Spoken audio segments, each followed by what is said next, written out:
சிங்கம் ஒரு சிங்கம் எப்போ எதுலயும் பெக்யூலியர் தான். ஒரு முறை சிங்கம் கர்ஜிச்சதுன்னா அந்த சவுண்ட்ல ஒரு 8 கிலோமீட்டருக்கு சும்மா அதிரும், எல்லா திசைகளும் அதிரும். அப்படிப்பட்ட அந்த சிங்கம் வேட்டைக்கு மட்டும்தான் வெளியில வரும், வேடிக்கை பார்க்கறதுக்கெல்லாம் வெளியில வராது.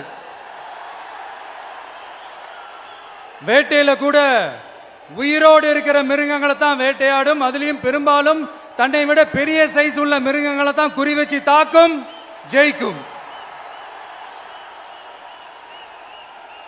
எவ்வளவு பசியில் இருந்தாலும் உயிர் இல்லாததை, கெட்டு போனதை தொட்டு கூட பார்க்காது.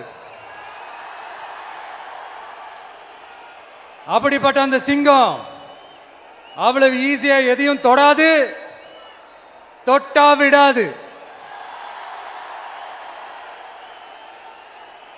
காட்டோட 4 பக்கமும் மார்க்கிங் மை டெரிட்டரின்னு தன்னுடைய பவுண்டரியை தானே வகுக்கும். அப்படிதான் அந்த காட்டையே தன்னோட கண்ட்ரோல்ல வச்சிருக்கும். சிங்கத்துக்கு கூட்டத்தோட இருக்கிறதுக்கும் தெரியும், தனியா இருக்கிறதுக்கும் தெரியும். அப்படியே தனியா வரணும்னு நினைச்சாலும் அஞ்சாம அலட்டிக்காம சும்மா கெத்தா தனியா வந்து அத்தனை பேருக்கும் தண்ணி காட்டும். எப்போ எதிலையும் தன்னோட தனித்தன்மையை இழக்கவே இழக்காது. Yes, a lion is always a lion.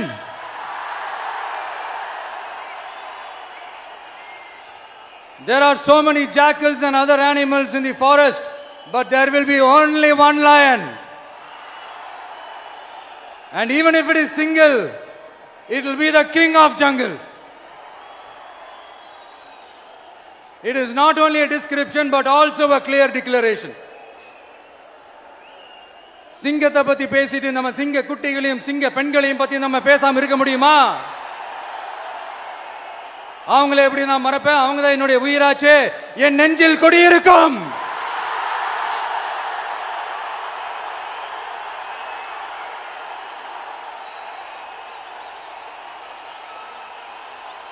என்னுடைய தோழர்களுக்கும் தோழிகளுக்கும்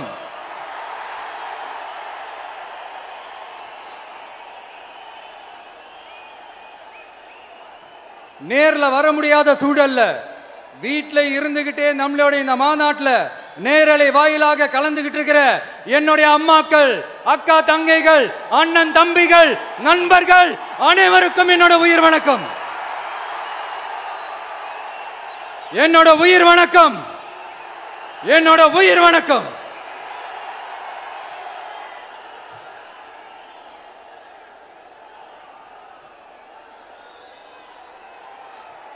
வீரம் விளையும் மாமதுரை மண்ணை வணங்குகிறேன். இந்த மதுரைனாலே உடனே ஞாபகத்துக்கு வரது சீறி பாஞ்சி துள்ளி குதிக்கிற யாருக்கும் அடங்காத காளைகள் விளையாடுற அலங்காநல்லூர் ஜல்லிக்கட்டு தான். நம்ம வைகை ஆறு தான். அழகர் ஆத்துல இறங்குற வைபவம், மதுரை மீனாட்சி அம்மன். இந்த மண்ணோட உண்மையான குணம் உணர்வு பூர்வமான மண் இது. அது மட்டும் இல்ல, இந்த மண்ணில் வாழ்ற மக்களும் அப்படித்தான் உணர்வு பூர்வமான ஆளுங்க.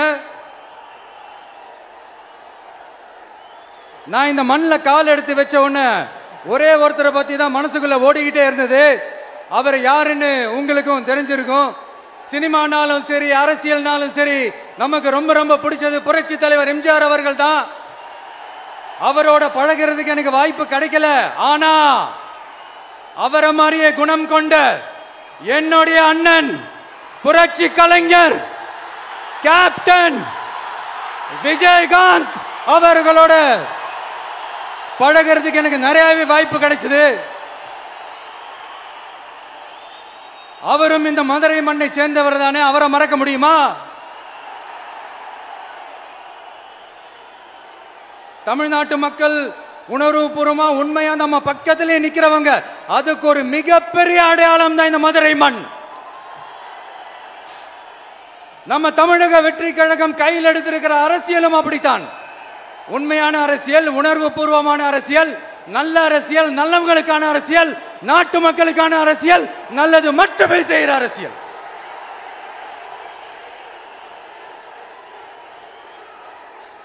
இதோ நம்மளுடைய இந்த இரண்டாவது மாநில மாநாடு வாகை சூடும் வரலாறு திரும்புகிறது. அப்படி இந்த மாநாட்டுக்கு பேர் வச்சிருக்கிறோம். 1967 1977 நம்ம தமிழக அரசியல் ஒரு மிகப்பெரிய ஆட்சி அதிகார மாற்றங்கள் ஒண்ணு நடந்துச்சு இல்லையா? அதே மாதிரிதான் அடுத்த வருஷம் 2026 அப்படி ஒரு வரலாறு திரும்ப போகுதுன்னு உறுதியா சொல்றதுக்கான மாநாடு தான் நம்மளோட இந்த இரண்டாவது மாநில மாநாடு. விக்கிரவாண்டி வீசாலையில் நம்மளுடைய ஃபர்ஸ்ட் மாநாடு நடத்தணும், வெற்றி கொள்கை திருவிழா. அதுக்கப்புறமே நீங்க பார்த்திருப்பீங்க தமிழக அரசியல் அந்த தட்ப வெப்பத்தையே மாத்தினுச்சு. நமக்கு எதிராக எத்தனை குரல்கள். ஆனா உங்களுக்கு தான் நம்மளை பத்தி நல்லா தெரியுமே, எந்த குரலையும் காதலையே போட்டுக்காம மக்களோட குரலை மட்டுமே கேட்டுக்கிட்டு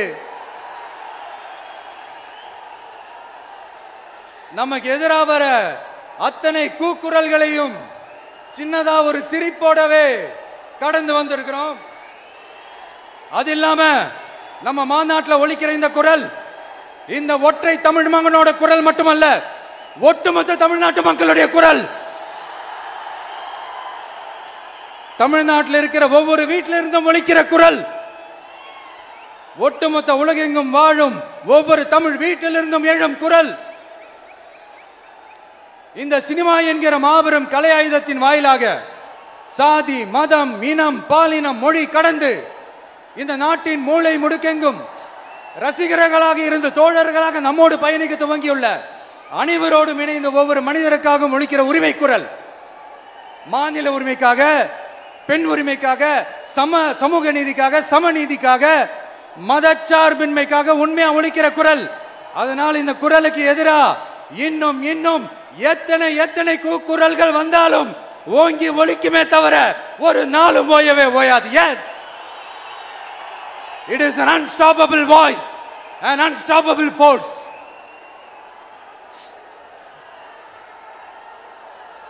நம்ம அரசியலுக்கு வர்றதுக்கு முன்னாடி அட இவரெல்லாம் வரமாட்டாரியா, அவரே வரல, இவரே வரல, இவருங்க வர போறாரு அப்படின்ட்டு நிறைய பேர் ஜோஷியம் சொன்னாங்க. அப்புறம் நம்ம கட்சியினுடைய பேர் அறிவிச்சதுக்கு அப்புறம் பேரு தானே அறிவிச்சிருக்கிறாரு, மக்கள் கிட்ட பேர் வாங்கணும்ல, அதெல்லாம் முடியாதுன்னாங்க. அப்புறம் ரொம்ப முக்கியமா மாநாடுலாம் எவ்வளவு பெரிய விஷயம், அதெல்லாம் இவர் ஒத்தால எப்படி பண்ண முடியும், சும்மா பக்கத்தில் புஷியானதை வச்சுக்கிட்டு மாநாடுல எப்படி நடத்தி காட்ட முடியும், அதெல்லாம் அவங்களால முடியாது. அப்புறம் மழை பெஞ்சு எல்லாத்தையும் கெடுத்துரும். ஏன் என் கூட இருக்கிறவங்களே கூட தான் சொன்னாங்க. அதுக்கப்புறம் என்ன நடந்துச்சுன்னு உங்க எல்லாருக்குமே தெரியும். இப்ப புதுசா ஒண்ணு சொல்ல ஆரம்பிச்சிருக்கிறாங்க. அது என்னடானா, ஆட்சியை பிடிக்கிறதெல்லாம் அவ்வளவு ஈஸி இல்லை இல்லையா. இப்ப அதெல்லாம் விட்டாங்க, இப்ப இங்க வந்துட்டாங்க. இவர் நேரா ஷூட்டிங்ல இருந்து வருவாராம், வந்து ஆட்சியை பிடிப்பாராம். அது எப்படி இவராலே முடியும், அவராலே முடியல, இவராலே முடியல, அவருக்கு அத்தனை வருஷம் ஆச்சு, இவராலே எப்படி முடியும் ஒரு பக்கம். இன்னொரு பக்கம் கூட்டம்லாம் ஓகே தான், அது எப்படி ஓட்டா மாறும் அப்படின்றது இன்னொரு பக்கம். இப்படி கதை, திரைக்கதை, வசனம், இயக்கம், பாடல்கள்,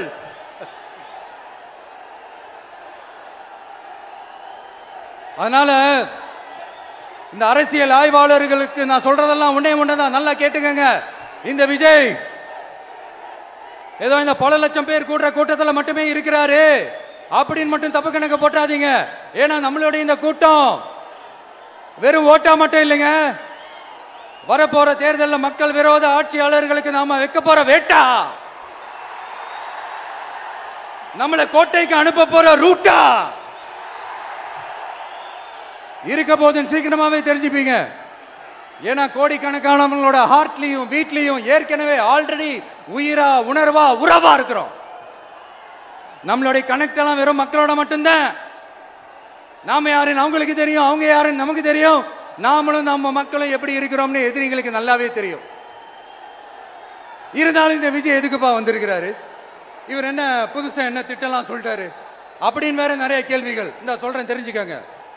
பெண் குழந்தைகள், பெண்கள் மற்றும் வயசானவங்களோட பாதுகாப்புல தான் நம்ம பிரையாரிட்டியே. அடுத்து இளைஞர்கள், உழவர்கள், உழைப்பாளர்கள், நெசவாளர்கள், மீனவர்கள், ஆதரவற்ற முதியோர்கள், மாற்றுத்திறனாளிகள், மூன்றாம் பாலினத்தவர்கள்னு இன்னும் யாருக்கெல்லாம் கவர்மெண்டோட ஒரு ஸ்பெஷல் அட்டென்ஷன் தேவையோ அவங்க எல்லாருக்குமான ஒரு கவர்மெண்ட் அமைக்கிறது தான் நம்ம இலக்கே. நான் ஏற்கனவே சொன்னது தான் இங்க நான் திரும்பவும் சொல்றேன். நம்மளுடைய இந்த தமிழக வெற்றி கழகம் ஏதோ அரசியல் ஆதாயத்துக்காக தொடங்கப்பட்ட கட்சியெல்லாம் கிடையாதுங்க. கொள்கை கோட்பாடுகளோடு தந்தை பெரியார், பெருந்தலைவர் காமராஜர், அண்ணல் அம்பேத்கர், வீரமங்க வேலு நாச்சியார், மக்கள் சேவகர் அஞ்சலை அம்மாள், நம்மளுடைய 5 கொள்கை தலைவர்களோட வழிகாட்டுதல்களோடு தொடங்கப்பட்ட கட்சி. நம்ம ஸ்டாண்ட்ல நாம எப்பவுமே ஸ்ட்ராங்கா தாங்க இருக்கிறோம். அதுல எந்த மாற்றத்துக்கோ எந்த சமரசத்துக்கோ துளி கூட இடமில்லை. நம்மளுடைய ஒரே கொள்கை எதிரி பாஜக தான். நம்மளுடைய ஒரே அரசியல் எதிரி திமுக தான். எப்படி? நம்மளுடைய ஒரே கொள்கை எதிரி, நம்மளுடைய ஒரே அரசியல் எதிரி ஏதோ அண்டர் கிரவுண்ட் ஆதாயத்துக்காக டீல் போட்டுக்கிட்டு டீல் பேசிக்கிட்டு இந்த அலையன்ஸ் வச்சுக்கிட்டு இந்த ஊரை ஏமாத்துற கட்சி எல்லாம் நம்ம டிவிக்கே கிடையாதுங்க. யாருக்காகவும் எதுக்காகவும் எந்த பயமும் கிடையாது. மாபெரும் பெண்கள் சக்தி நம்மளோட இருக்கிறாங்க, மாபெரும் இளைஞர்கள் சக்தி நம்மளோட இருக்கிறாங்க, ஒட்டுமொத்த தமிழ்நாட்டு மக்களுடைய சக்தி நம்மளோட நிக்கிறாங்க. அப்படி இருக்கும்போது இந்தியாவில் இருக்கிற எல்லா ஸ்டேட்லயும் வாழ்ற நம்ம தமிழ் நெஞ்சங்கள் மட்டும் இல்ல, உலகம் பூரா 100க்கும் மேலான நாடுகள்ல வாழ்ற நம்ம தாய் தமிழ் உறவுகள் எல்லாருமே என்ன விஜய் தளபதி விஜய் இல்லனா விஜய் தளபதி இப்படி சொந்தம் கொண்டாடுற கோடிக்கணக்கானவங்களோட அன்பு மாசியும் நம்மளோட இருக்கும்போது, இவங்க எல்லாருமே நம்மளோட நிற்கும் போது எதுக்குங்க இந்த பாசிச பாஜகவோட நேரடி கூட்டணியோ இல்ல மறைமுக கூட்டணியோ உறவு வச்சுக்க? நாம என்ன உலகமாக ஊழல் கட்சி? என்ன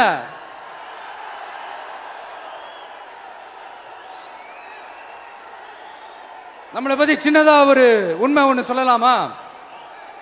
என்னடா இவர் வாயால இப்படி சொல்றாருன்ட்டு யாரும் தவறா நினைச்சுக்க வேணாம். ஏன்னா இது ஒரு விதத்துல ஒரு ஃபேக்டும் கூட. அதனாலதான் நான் சொல்லணும்னு ஆசைப்படுறேன். நம்ம யார் தெரியும்ல? நாம எல்லாருமே சொல்றேன். நாம யார் தெரியும்ல? இந்தியாவின் மாபெரும் மக்கள் சக்தி கொண்ட ஒரு மகத்தான வெகுஜன மக்கள் படை.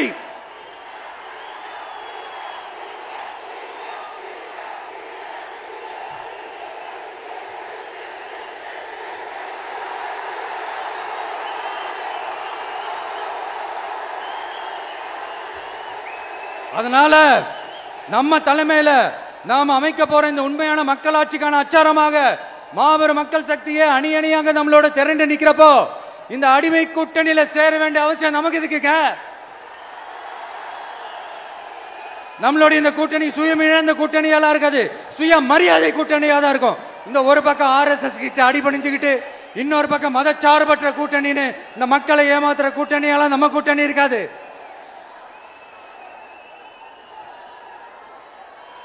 நான் இப்பவும் சொல்றேன், நம்மளை நம்பி வர்றவங்களுக்கு ஆட்சியிலும் அதிகாரத்திலும் உறுதியாக பங்களிப்பு செய்யப்படும். உடனே இந்த கேள்விகள்லாம் வரும். அப்ப யாரு கூட்டணி, யாரு வரா, யாரு போறா, இந்த கேள்விகள்லாம் வரும். இந்த கேள்விகளுக்கெல்லாம் ஒரே ஒரு பதில் தான், சஸ்பென்ஸ்ல சஞ்சாரம் செய்யுங்க. ஆனா ஒண்ணு, 2026ல 2 பேருக்கு நடுவுல தான் போட்டியே. ஒன்னு TVK, இன்னொன்னு DMK. இந்த போட்டி எப்படி இருக்க போதுன்னா, இந்த அலையன்ஸை வச்சு எப்படியாவது நம்ம தப்பிச்சிடலாம்.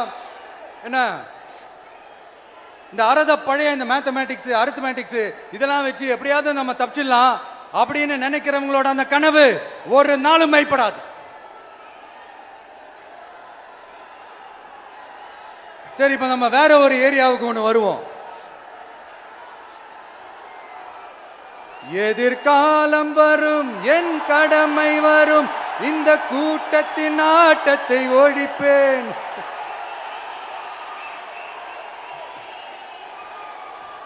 மக்கள் அரசியல் என்ற அந்த சவுக்க கையில் எடுக்கலாமா? யாருக்கு எதிரான தானே கேட்கிறீங்க? வேற யாரு? மறைமுக உறவுக்காரர்களான பாசிச பாஜகவும் பாய்சன் திமுகவும் தான். மாண்புமிகு பிரதமர் நரேந்திர மோடிஜி அவர்களே, 3வது முறையா ஒன்றியத்தோட ஆட்சி அதிகாரத்தை நீங்க தானே கையில் வச்சிருக்கிறீங்க. இல்ல நாங்க தெரியாம தான் கேட்கிறோம். நீங்க ஆட்சிக்கு வந்தது ஒட்டுமொத்த மக்களுக்கும் நல்லது செய்யவா, இல்ல நம்மளுடைய இந்த இஸ்லாமிய நண்பர்களுக்கும் இஸ்லாமிய தோழர்களுக்கும் எதிராக சதி செய்யவா? மக்களுக்கு உங்ககிட்ட கேட்கறதுக்குன்னு ஏராளமான கேள்விகள் இருக்குது. அதனால அவங்க சார்பா அவங்கள ஒருத்தனா அவங்களோட ஒரு உண்மையான ஒரு பிரதிநிதியா உங்ககிட்ட சில கேள்விகள் கேட்கணும். மிஸ்டர் பிரைம் மினிஸ்டர் அவர்களே, நம்ம தமிழ்நாட்டு மீனவர்கள் கிட்டத்தட்ட ஒரு 800 பேருக்கு மேல இலங்கை கடற்படையால தாக்கி அழிக்கப்பட்டிருக்கிறாங்க. அதை கண்டிக்கிறதுக்காக உங்களை பெருசா எதுவும் செய்ய சொல்லல, சின்னதா ஒண்ணே ஒண்ணு மட்டும் செஞ்சு கொடுங்க. இனிமேலாச்சும் எங்களுடைய மீனவர்கள் பாதுகாப்பா இருக்கிறதுக்காக இந்த கச்சத்தீவை இலங்கை கிட்ட இருந்து மீட்டு கொடுத்துருங்க, அது போதும். உங்களுடைய இந்த முரட்டு பிடிவாதத்தால நீங்க நடத்துற இந்த நீட்டு தேர்வு, அதனால இங்க என்னென்ன நடக்குதுன்னு சொல்றதுக்கே மனசு வலிக்குது. அதனால அந்த நீட்டு தேர்வு தேவையில்லைன்னு அறிவிச்சிருங்க, அது போதும். செய்வீர்களா திரு நரேந்திரபாய் தாமோதர் மோடிஜி அவர்களே? எங்களுக்கு என்னென்ன தேவையோ என்னென்ன நல்லதோ அதெல்லாம் செய்ய மாட்டேங்கிறீங்க. ஆனா ஆட்சி அதிகாரத்தை மட்டும் கையில வச்சுக்கிட்டு மக்களை ஏமாத்த நேரடியாக ஒரு பாசிச பாஜக அடிமை கூட்டணி ஒண்ணு. அடுத்து உங்களோட இந்த மைனாரிட்டி ஆட்சியை ஓட்டுறதுக்காக மறைமுகமாக RSS அடிமை குடும்பம்னு இன்னொரு கூட்டணி. இப்படி மக்கள் சக்தியே இல்லாத இந்த ஊழல் கட்சிகளை மிரட்டி அடிபணிய வச்சு 2029 வரைக்கும் சொகுசு பயணம் போயிடலாம்னு திட்டம் தீட்டி வச்சிருக்கிறீங்க. அதானே ஜி? என்ன ஜி? ஒண்ணு மட்டும் சொல்றேன், தெரிஞ்சுக்கங்க. என்னதான் நீங்க இந்த நேரடி மறைமுக கூட்டணி குட்டிகரணம் போட்டாலும் தாமரை இலையில தண்ணியே ஒட்டாது. தமிழக மக்கள் மட்டும் எப்படி ஒட்டுவாங்க?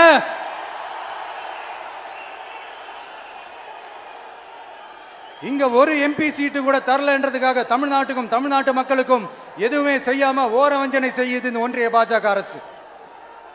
சங்கம் வச்சு தமிழ் வளர்த்த மண் இந்த மதுரை மண். அதனால இங்க அந்த கீழடியில கிடைச்ச ஆதாரங்களை எல்லாம் மறைச்சிட்டு எங்க நாகரிகத்தையும் எங்க வரலாறையும் அழிக்கிறதுக்காக உள்ளடி வேலை செய்யலாம்னு நினைக்கிறீங்க. தமிழ்நாட்டை தொட்ட என்ன நடக்கும் நீங்க பல உதாரணங்கள் இருக்குது. அதனால இதையெல்லாம் மறைச்சிட்டு எங்க மக்களை ஏமாத்திடலாம்னு மட்டும் நினைக்காதீங்க. மத நல்லிணக்கத்திற்கு பெயர் பெற்ற இந்த மதுரை மண்ணிலிருந்து சொல்றேன், உங்க எண்ணம் எல்லாம் ஒரு நாளும் ஈடேறாது.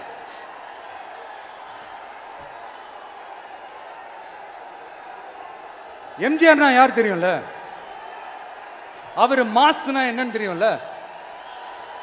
அவர் உயிரோடு இருக்கிற வரைக்கும் அந்த சிஎம் சீட்டை பத்தி ஒருத்தராலையும் நினைச்சு கூட பார்க்க முடியல, கனவு கூட காண முடியல.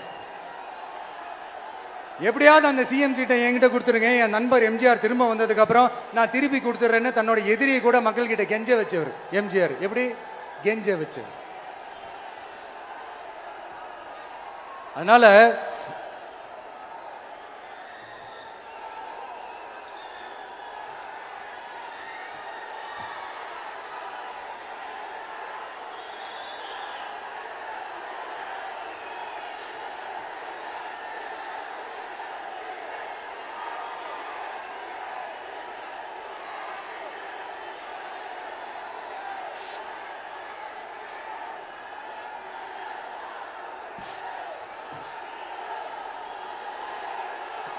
ஆனா இப்போ அவர் ஆரம்பிச்ச அந்த கட்சியை, எம்ஜிஆர் அவர்கள் ஆரம்பிச்ச அந்த கட்சியை கட்டி காக்கிறது யாரு? இன்னைக்கு அந்த கட்சி எப்படி இருக்குது? அத நான் சொல்லிதான் உங்களுக்கு தெரியணுமா? அப்பாவி தொண்டர்கள் அதை வெளியில சொல்ல முடியாம வேதனையில தவிக்கிறாங்க. 2026 சட்டமன்ற தேர்தலில் யாருக்கு ஓட்டு போடணும், எப்படிப்பட்ட ஆட்சி இங்க அமையணும்னு அந்த அப்பழுக்கற்ற அந்த தொண்டர்களுக்கும் ரொம்ப நல்லாவே தெரியும். அதனால என்ன வேஷம் போட்டுக்கிட்டு பாஜக இங்க தமிழ்நாட்டுக்குள்ள வந்தாலும் அவங்க வித்தை எல்லாம் இங்க வேலைக்கே ஆகாது. இப்படி பொருந்தா கூட்டணியா இந்த பாஜக கூட்டணி இருக்கிறதுனால இப்ப ஆட்சியில இருக்கிற இந்த வெற்றி விளம்பர மாடல் திமுக என்ன செய்யுதுன்னு தெரியும்ல? பாஜகவோட உள்ளுக்குள்ள ஒரு உறவை ஒண்ணு வச்சுக்கிட்டு வெளியில எதிர்க்கிற மாதிரி, அப்படி எதிர்க்கிற மாதிரி ஒரு டிராமா ஒண்ணு பண்ணிக்கிட்டு எதிர்கட்சியா இருந்தா போங்க மோடின்னு பலூன் விடுறது, ஆளுங்கட்சியா இருந்தா வாங்க மோடின்னு கொடை பிடிச்சுக்கிட்டு கும்பிடு போடுறது. இது மட்டுமா? ஒரு ரைடுன்னு ஒன்று வந்துட்டா போதும், இது வரைக்கும் போகவே போகாத ஒரு மீட்டிங், அதை காரணம் காட்டி டெல்லிக்கு போறது, அங்க ஒரு சீக்கிரட் மீட்டிங் நடத்துறது. நல்லா நோட் பண்ணணும் மக்களே, அந்த மீட்டிங் அப்புறம் இந்த இஷ்யூ அப்படியே காணாம போயிருக்குமே. அதேதான். Stalin uncle, what uncle is very wrong uncle.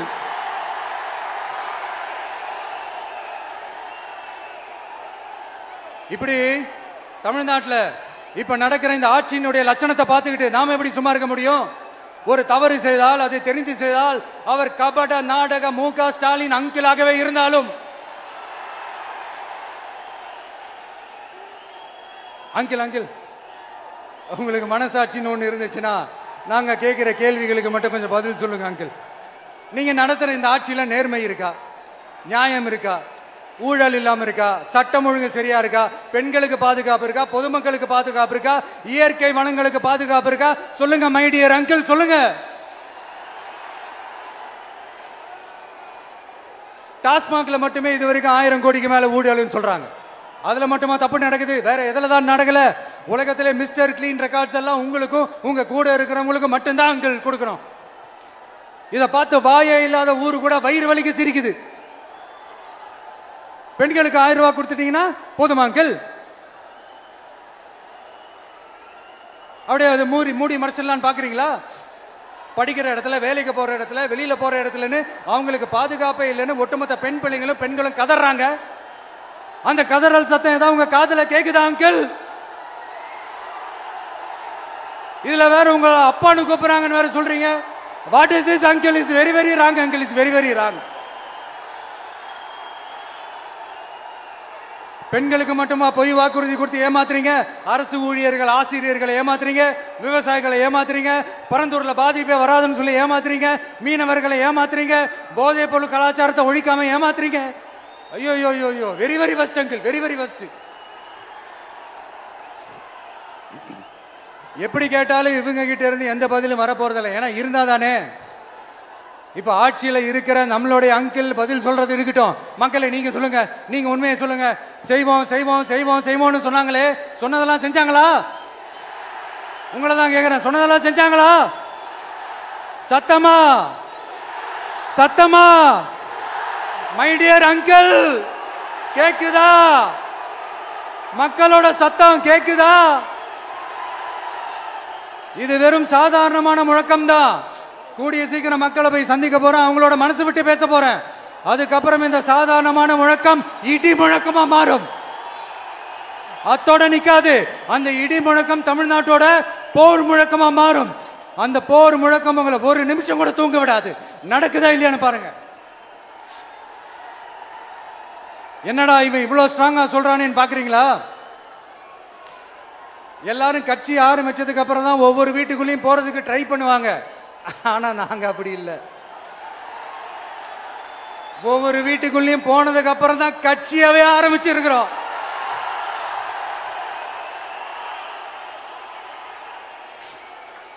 அதனால ஒட்டுமொத்தமா எல்லாருமா சேர்ந்து இந்த திமுக ஆட்சிய, கபட நாடக திமுக ஆட்சிய 2026 தேர்தலில் வீட்டுக்கு அனுப்புறோம். வீட்டுக்கு அனுப்புறோம். என்ன நண்பா, சரிதானே? என்ன நண்பி, செய்வீர்கள் தானே? இப்போ உங்களுக்கு சின்னதா ஒரு சர்ப்ரைஸ். நம்ம கட்சியினுடைய வேட்பாளர் பட்டியலை இப்ப நான் அறிவிக்க போறேன். மதுரை கிழக்கு வேட்பாளர் விஜய். இன்னும் முடிக்கல. ஒரு நிமிஷம், இன்னும் முடிக்கல. மதுரை மேற்கு வேட்பாளர் விஜய்.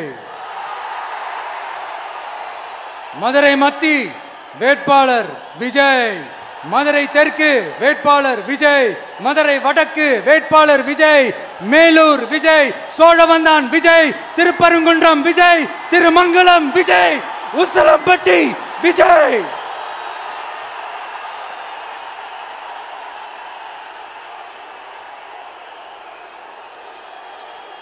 என்னடா எல்லா தொகுதியிலையும் ஒரே வேட்பாளர்னு பாக்குறீங்களா?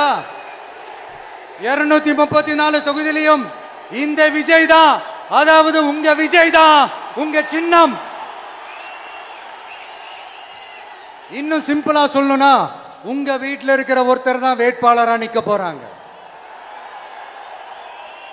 அந்த வேட்பாளரும் நானும் வேறு வேறு இல்லை. நீங்க அவருக்கு ஓட்டு போட்டீங்கன்னா எனக்கு ஓட்டு போட்ட மாதிரி, இந்த முகத்துக்காக நீங்க ஓட்டு போட்டீங்கன்னா உங்க வீட்டில் இருக்கிற உங்களுடைய வேட்பாளர் ஜெயிச்ச மாதிரி. என்னடா இவர் ஏதோ ஓவரா சொல்றாருன்னு நினைக்க வேணாம். பிராக்டிக்கலா அப்படிதான் இருக்கும், அப்படிதான் இருக்கணும். நீங்களும் அப்படிதான் நினைப்பீங்கன்னு நான் நம்புறேன். ஏன்னா இது நம்மளை விட நம்ம எதிரிங்களுக்கு இன்னும் நல்லாவே தெரியும். அதனால எல்லாம் இந்த அதிகார பலம் எல்லாத்தையும் தூக்கிட்டு வந்துருவாங்க. வரட்டும், பாத்துக்கலாம். TVK will take it, TVK will meet it, TVK will compete with it, and TVK will conquer it. TVK will conquer it.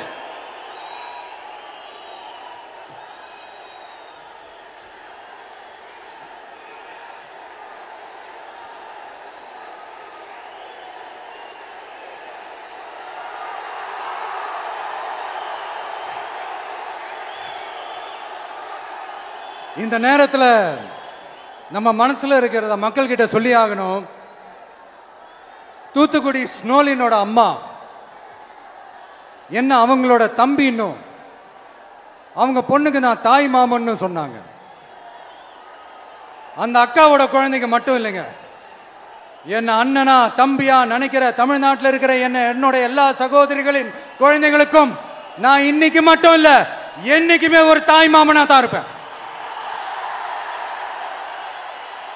நீங்க எல்லாரும் என்னுடைய ரத்த உறவு, கூட பிறந்த பொறுப்பு.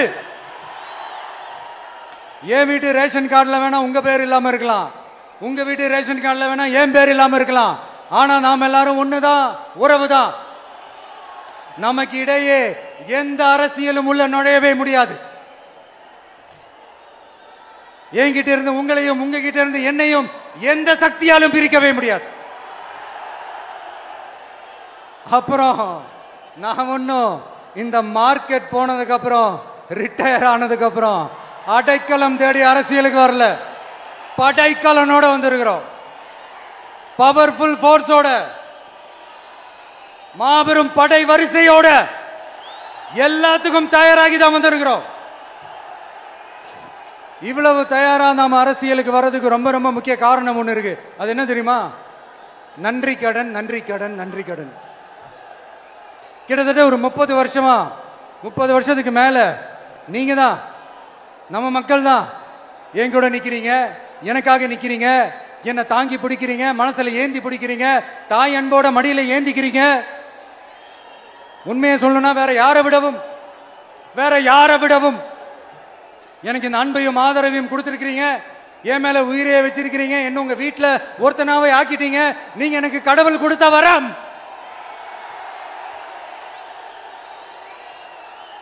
உலகம் பூரா நமக்காக நம்ம கூட நிக்கிற நம்ம மக்களை நான் எப்படி மறப்பேன்?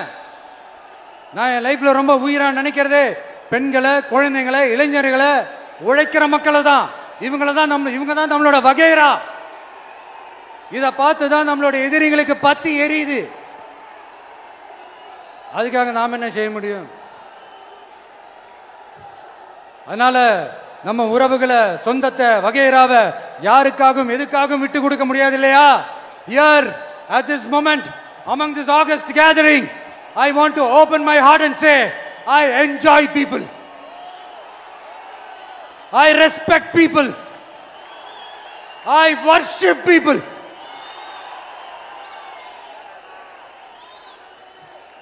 சரிப்பா, இவ்வளவு செஞ்ச நம்ம மக்களுக்கு நன்றி கடனா உன்னால முழுமையா செலுத்த முடியுமான்னு கேட்டா சத்தியமா சொல்றேன், என்னால முடியாதுதான். இன்னும் எத்தனை ஜென்மம் எடுத்தாலும் அந்த நன்றி கடனை என்னால தீர்க்கவே முடியாது. அப்புறம் என்ன மானாவுக்கடா நீ வந்திருக்க அதானே கேக்குறீங்க? மைண்ட் வாய்ஸ் கேட்ட மாதிரி இருந்தது. வாழ்நாள் முழுக்க நம்ம மக்களுக்காக ஆதரவா துணையா நிக்கிறத தவிர, அவங்களுக்காக உழைக்கிறத தவிர எனக்கு வேற எந்த எண்ணமும் இல்ல. எனக்கு இப்ப வேற வேலையும் இல்லை. இனிமே எனக்கு இதுதான் என் வேலையே, என் கடன் இனி என் மக்களுக்கு பணி செய்து கிடப்பதே. இப்படியா ஹார்ட் டு ஹார்ட் யதார்த்தமா பேசிய பழகிட்டோம். இதுக்கு மேலேயும் எனக்கும் மக்களுக்கும் இடையே இருக்கிற அந்த உறவை பத்தி நான் பேச ஆரம்பிச்சேன்னா ஒரு மாதிரி எமோஷனல் ஆயிடுவேன். அப்புறம் அதை கண்ட்ரோல் பண்றது ரொம்ப கஷ்டம். அதனால என்ன மனசார நேசிக்கிற நம்ம மக்களுக்கு ஒன்னே ஒன்று சொல்றேன். இந்த விஜய் உங்க விஜய், உங்களுக்கான விஜய், உங்களுக்காக மட்டுமே இருக்கிற விஜய். உங்க கூட நிக்க, உங்களுக்காக நிக்க, உண்மையா நிக்க, உணர்வோட நிக்க, உறுதியா நிக்க, உங்க கூட பேச, உங்களுக்காக பேச, உண்மையா பேச, உணர்வோட பேச, உறுதியா பேச, உங்களுக்காக சேவை செய்ய உங்க விஜய் நான் வர.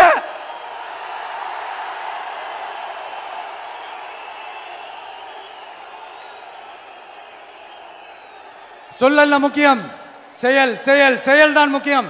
செய்கை தான் சும்மா சிறப்பா இருக்கணும். நான் ஆட்சிக்கு வந்தேன்னா சும்மா அது செய்வேன், இது செய்வேன், நல்லது செய்வேன், உருட்டுவேன், புரட்டுவேன், அதெல்லாம் கிடையாது.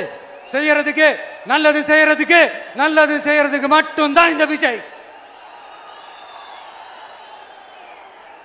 அப்புறம் ஒரு அரசியல் தலைவன் அவன் சினிமாக்காரனா, நல்லவனா, கெட்டவனா, இதெல்லாம் தாண்டி அவன் உண்மையானவனா, அதுதான் ரொம்ப ரொம்ப முக்கியம். இது சம்பந்தமா ஒரு குட்டி கதை ஒன்று சொல்றேன். ஒரு நாட்டில் ஒரு ராஜா தனக்கு பக்கபலமா இருக்கிறதுக்காக, கூட துணையா இருக்கிறதுக்காக ஒரு தளபதியை தேடுறாரு. சரியான தகுதிகளோட ஒரு 10 பேர் செலக்ட் ஆகுறாங்க. ஆனா அதுல ஒருத்தர் மட்டும் தான் செலக்ட் பண்ணணும். அதனால அந்த ராஜா என்ன பண்றாருன்னா ஒரு டெஸ்ட் வைக்கிறாரு. அந்த 10 பேர் கையிலையும் விதை நெல்லை கொடுத்து இதை நல்லா வளர்த்து கொண்டு வாங்க, ஒரு 3 மாசம் கழிச்சு வாங்கன்னு சொல்லி அனுப்பி வச்சிடுறாரு. 3 மாசம் கழிச்சு வரும்போது அதுல ஒருத்தர் ஆளு உயரத்துக்கு வளர்த்திருந்தாரு, ஒருத்தர் தோல் உயரத்துக்கு வளர்த்திருந்தாரு. அதுல ஒரு 9 பேரும் நல்லா வளர்த்து கொண்டு வந்திருந்தாங்க. ஒருத்தர் மட்டும் வெறும் தொட்டியோடவே வந்தாரு. என்னன்னு கேட்டதுக்கு, நானும் தண்ணி ஊத்தி ஊத்தி பாக்குறேன், உரம் வச்சு வச்சு பாக்குறேன், வளரவே மாட்டேங்குது ராஜா, என்ன பண்றதுன்னு தெரியலன்னு சொன்னதுக்கு ராஜா அவரை கட்டி அணைச்சிக்கிட்டு, இனிமே நீதான் என்னுடைய தளபதி, எல்லா அதிகாரமும் உனக்கு தான் சொன்னாரு. ஏன்னா அந்த 10 பேர் கையிலையும் ராஜா கொடுத்தது அவித்த விதை நெல், அது முளைக்கவே முளைக்காது. அந்த 9 திருட்டு பயலும் என்ன பண்ணிருக்காங்கன்னா வேற விதை நெல்ல வாங்கி அதை வளர்த்துட்டு ராஜாவையும் மக்களையும் ஏமாத்திருக்கிறாங்க. ஆனா இவர் மட்டும் உண்மையை போட்டு உடைச்சிட்டார். அதனால ஒரு நாட்டுக்கு திறமை எந்த அளவுக்கு முக்கியமோ அந்த அளவுக்கு உண்மையும் நேர்மையும் முக்கியம். இப்போ நீங்க எல்லாரும் தான் அந்த ராஜா. நீங்க தேர்ந்தெடுக்க போற அந்த தளபதி